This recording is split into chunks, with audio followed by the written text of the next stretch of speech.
Good morning, friends. Pastor Chuck Blair here. Great to have you joining me this morning. And today we get a chance to talk about a beautiful, very powerful concept, held very deeply here from a Christian New Church perspective. And that's, again, gets to this idea of variety, but with the same heart. And what I titled this one was Ending the Worship Wars. I know as a pastor, the worship wars are just unbelievable sometimes. I'll be totally honest, and this is not a pastoral comment. This is more a human comment.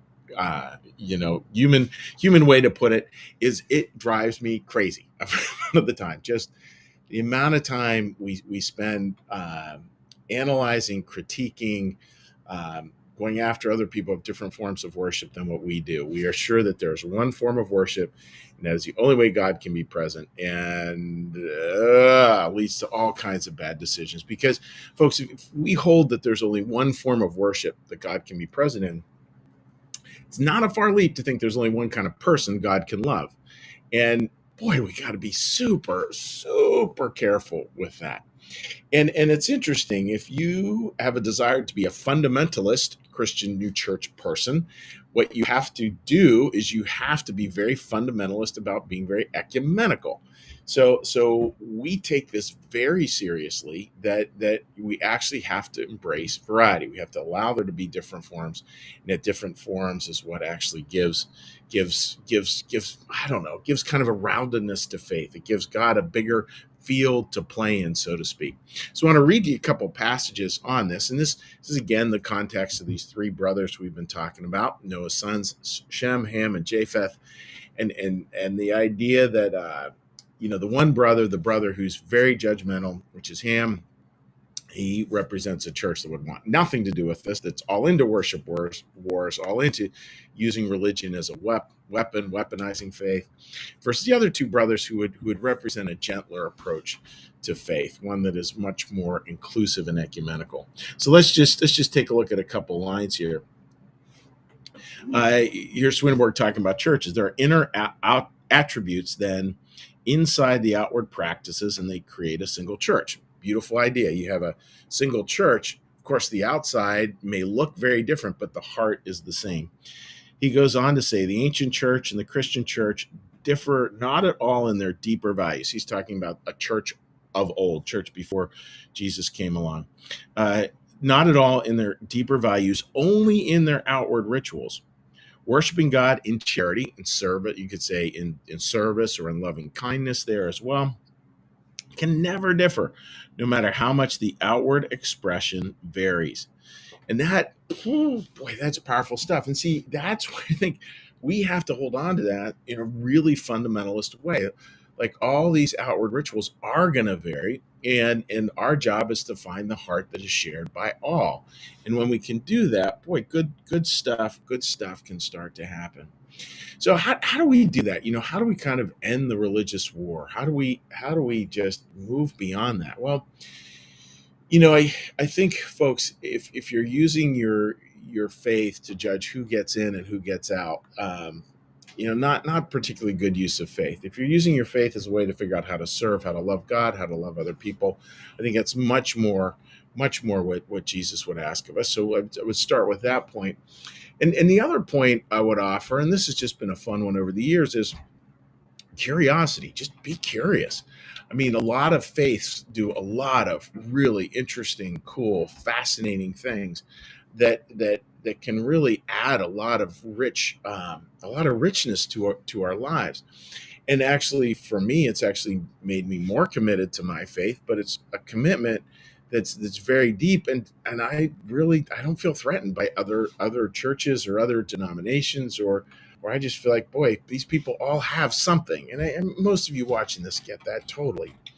I think back to going to my nephew's bar mitzvah. I have a brother-in-law, a sister who are Jewish, have raised their family within the Jewish tradition. Beautiful, beautiful family. And I went to his bar mitzvah, got there early, and I asked my brother-in-law's dad, as we're there in the synagogue, I said, "Oh, could you just give me a little tour so I know what I'm looking at?" and he had this big, beautiful smile. It was great. And he's like, well, you'll do this, and then you see this, and then you see this, and you see, and this is what that means. Just it was so good. It was so good, and to watch his excitement over it, and it made the bar mitzvah even better. And bar mitzvah was beautiful, beautiful bar mitzvah ceremony, and it just added that that little extra level.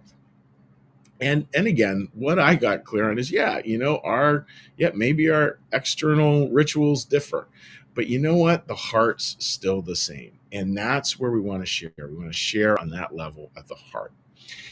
So, friends, what would I offer to you today? Well, I would offer as a takeaway, and this is pretty niche. Like most of us in this day and age spend very little time here.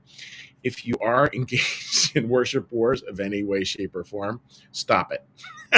How does that sound? I can't imagine anybody who actually would watch 10 Minutes of Calm would be, but if you are, stop it. Knock it off. Not much to be had there. That's not what this is all about. We are different teams, all playing for the same goal, all playing for the same in the same sport, and just learn to enjoy that. And the second part, probably one that is more germane to most of us watching this, is to just embrace curiosity. Like Ibu Patel had a great line. How does your religion move you towards compassion? Beautiful phrase. And he's Hindu, and how does that expand out? Just be curious. And it doesn't mean to water down your faith. Actually, it means, a lot of the time, means to make your faith even stronger. I think of it like really good restaurants. It's talking to somebody about their faith should be like talking to them about their favorite restaurant.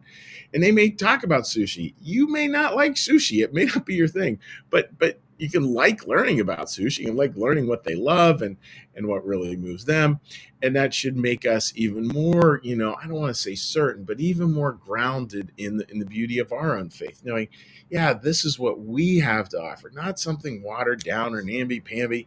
This is what we have to offer to that beautiful chorus, to that beautiful orchestra, to that beautiful choir that is humanity. And friends, go do it. That's I think the last word. So I hope that all makes sense, and I hope you can, hopefully, and I imagine most of us can, envision an ending of the worship wars and an embrace of that deep heart of faith. That just that deep heart just can't differ. Yeah, the rituals might be different, but the heart, it's all the same, and that's a really good and beautiful thing. So that's my thought for today, friends. I hope that makes sense. And what we're going to do now is we're going to do a little meditation, a little prayer, a little blessing, and then we will go through and say hi to folks on social media. So if you're joining us first time, usually I have a prayer bell, but I do not have a prayer bell today. I'm doing this out of my apartment in Southampton, Pennsylvania. So I do not have that available to me, but I'll just do a verbal cue to get us into a nice, quieter place. So with this, friends, let's all start with just a big breath.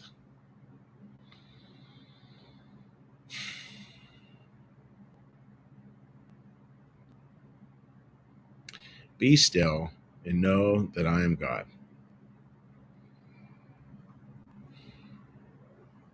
Be still and know that I am.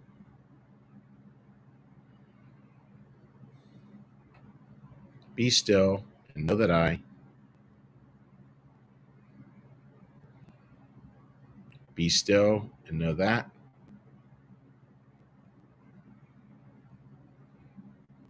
Be still and know.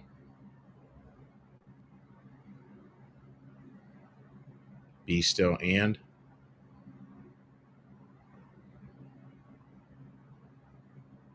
Be still.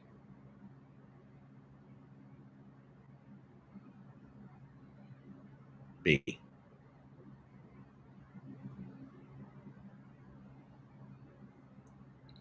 Our Father, who art in the heavens, hallowed be thy name.